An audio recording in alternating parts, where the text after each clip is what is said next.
నమస్తే దొరబాబు గారు. నమస్తే. హాయ్. హాయ్. ఎలా ఉన్నారు? ప్రస్తుతం అయితే బాగానే ఉన్నాను. నా మధ్య హెల్త్ బాగాలేదు కదా, ఓకేనా? ఇప్పుడైతే బాగానే ఉన్నా.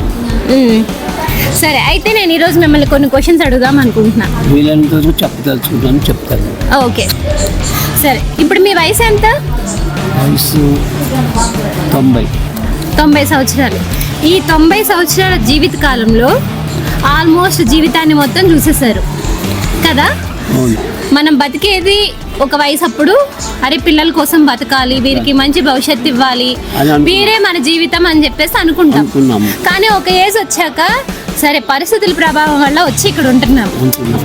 సో అంటే ఇప్పుడు మీరు ఏం నేర్చుకున్నారు? భావితరాలకి మీరు ఎలాంటి సలహాలు ఇవ్వాలనుకుంటున్నారు? మంచిగా బ్రతకడానికి మనం కోరుకుంటున్నాం. మంచిగా బ్రతకాలని, అబద్ధం ఆడకుండా నిజం చెప్తూ కొద్ది రోజులైనా మంచిగా బతకండి. నేను అనేది ఓకే, అది కరెక్టే. ఇప్పుడు మనం రాత్రి మగళ్ళు కష్టపడి ఒక రూపాయి మనకి దాచుకోకుండా పిల్లల భవిష్యత్తుకే పెడుతున్నాం.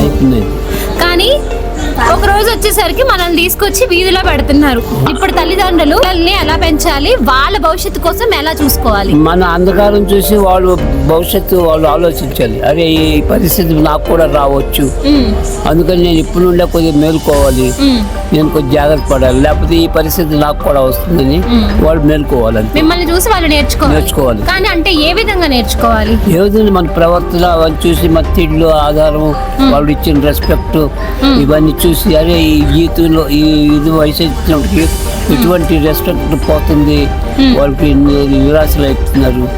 అంచేత అది రాకుండా ఉండాలంటే మనం జాగ్రత్త పడాలంటే మెయిన్ ఇప్పుడు ఏంటంటే డబ్బు ఆధారం అయిపోయింది.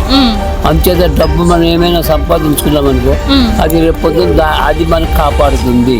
కొన్ని మన పిల్లలు భవిష్యత్తు చూడకపోయినా కనీసం పక్కన్న స్నేహితులు అయినా సరే ఆ డబ్బుని బట్టి అయినా మనల్ని ఆదరిస్తారు, చూస్తారని. అదే నా జీవితం ఇప్పుడు నడుస్తుంది, డబ్బు మీదే నడుస్తుంది.